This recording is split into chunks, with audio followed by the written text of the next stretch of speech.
Alors bonjour, je suis Dominique Daudruy, je travaille dans l'entreprise familiale depuis à peu près 30 ans. J'ai succédé à mon père il y a 20 ans à la tête de l'entreprise.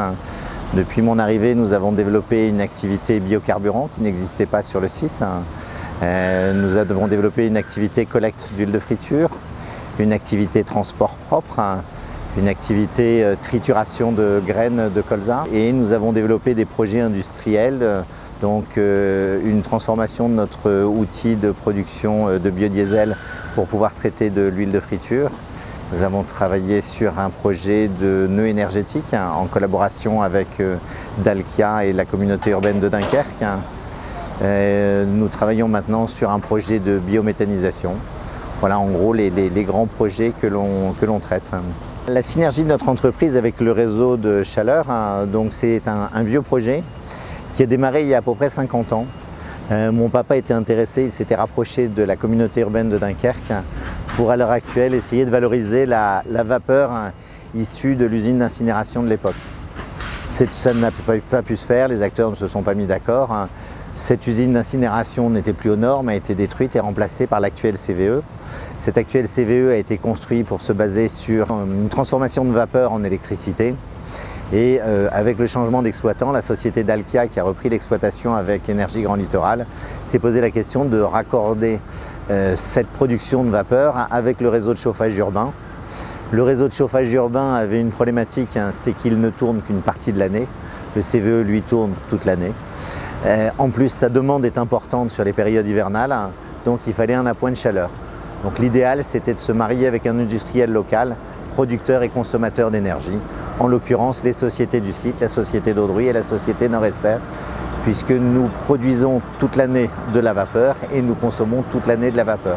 Ce qui fait que nous produisons de la vapeur en excédent pour l'hiver et nous consommons en été la vapeur de la production du CVE.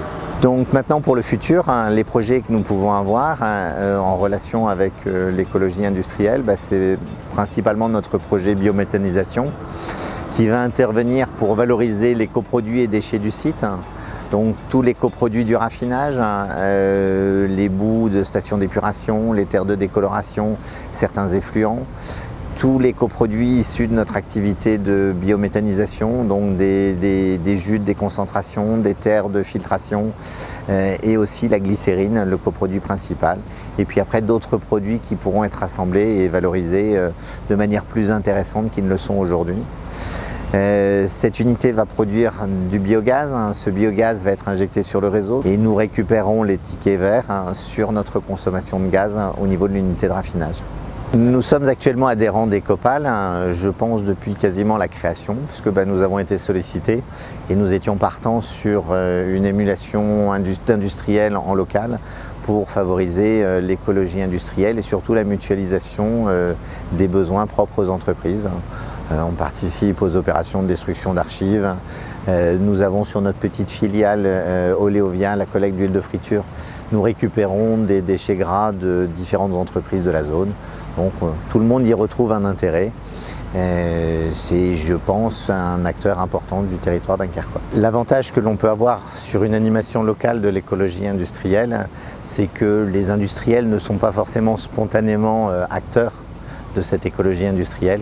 Il faut toujours les pousser un petit peu dans cette direction, même si pour une entreprise comme la nôtre, c'est devenu une partie intégrale de notre mode de fonctionnement, de notre culture et de notre façon d'agir. Si on se base sur notre expérience de ce que l'on a pu faire, de ce que l'on a pu développer, on se rend compte que en fait, il suffit de chercher un petit peu, de gratter un petit peu pour trouver des moyens pour les entreprises de réduire leur impact CO2, de développer des énergies vertes, de développer des mutualisations avec leurs voisins pour essayer d'avoir un objectif que tout le monde doit ou devrait poursuivre, qui est la réduction de son impact sur l'environnement.